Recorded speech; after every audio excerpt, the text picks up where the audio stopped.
Hi everyone. కంది గింజలు అందరికీ బాగా తెలుసు కదా. సీజన్ వచ్చేసింది.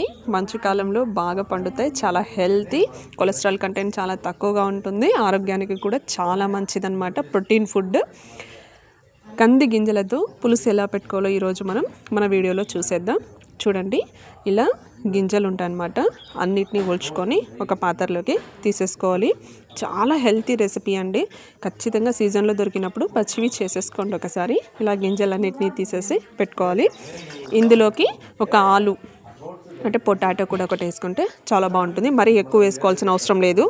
మరీ లేతకాయలు కాకుండా కొంచెం ముదిరినటువంటి ఇలాంటి గింజలు ఉంటే చాలా బాగుంటుందండి. టేస్టీగా చపాతీ అయినా లేదంటే సంగటి అయినా రైస్ అయినా చాలా బాగుంటుంది. దానికి కావాల్సిన ఇంగ్రీడియంట్స్ చూసేద్దాం, వచ్చేయండి.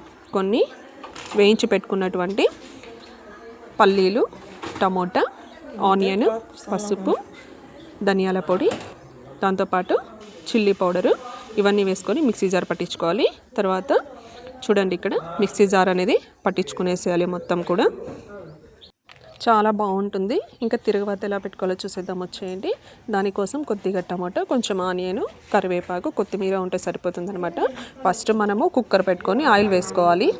ఆయిల్ వేసేసుకున్న తర్వాత అందులోకి కొద్దిగా ఆవాలు వేసుకోవాలి. చాలా సింపుల్ అండి. ఎక్కువ మనం ఇంగ్రీడియంట్స్ కూడా అవసరం లేదు. టేస్టీగా చేసేసుకోవచ్చు అనమాట. వేయించిన తర్వాత మనం టమాటాకి మరియు వెల్లుల్లి ఇవన్నీ కూడా వేసేసుకోవాలి. కరివేపాకు, కొత్తిమీర అన్నీ వేసేసి అవి కొంచెం బాగా డీప్ ఫ్రై అవుతున్నాయి అన్నప్పుడు 1 టేబుల్ స్పూన్ లేదా ఒక కొద్దిగా తక్కువ అయినటువంటి అల్లం వెల్లుల్లి పేస్ట్ ఇందులోకి వేసేసుకోవాలన్నమాట. పచ్చివాసన పోయే వరకు దాన్ని బాగా కలుపుకోవాలి. తర్వాత మనం ఇందాక ఒలిచి పెట్టుకున్నాం కదా, ఆ గింజలన్నింటినీ కూడా ఇందులోకి వేయించుకోవాలన్నమాట. ఎప్పుడైనా గుర్తుపెట్టుకోండి, ఆయిల్లో జస్ట్ 1 మినిట్ మనం ఇలా వేయించుకోవడం వల్ల టేస్ట్ అనేది చాలా బాగా వస్తుంది.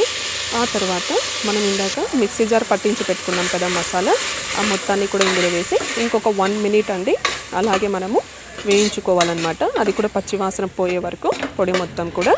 ఆ తర్వాత వాటర్ అనేది మనకి ఎంత క్వాంటిటీ కావాలో సాల్ట్ వేసేసి, ఎంత క్వాంటిటీ కావాలో అంత క్వాంటిటీ వాటర్ అనేది వేసేసుకొని పెట్టేసుకోవడమే. జస్ట్ ఒక 2 విజిల్స్ పెట్టుకుంటే చాలండి. ఎక్కువ కూడా అవసరం లేదు. బాగా వేగిపోతుంది. పులుసు కూడా చాలా బాగుంటుంది. మరీ పల్చగా పెట్టుకోకండి, టేస్ట్ అనేది మారిపోతుంది. జస్ట్ 2 విజిల్స్కి అయిపోతుంది. చూడండి, గుమగుమలాడే టేస్టీ కంది గింజల పులుసు అనేది రెడీ అయిపోయింది. మీకు కనుక మా వీడియో నచ్చినట్లయితే లైక్ చేయండి, షేర్ చేయండి, సబ్స్క్రైబ్ చేయండి. మీ సపోర్ట్ మాకు చాలా అవసరం. మీరు ఇచ్చే లైకే మాకు మా వీడియో ఇంకొంతమందికి చేరేటట్టు చేస్తుంది. కాబట్టి ఖచ్చితంగా సపోర్ట్ చేయండి, సబ్స్క్రైబ్ కూడా చేసుకోండి.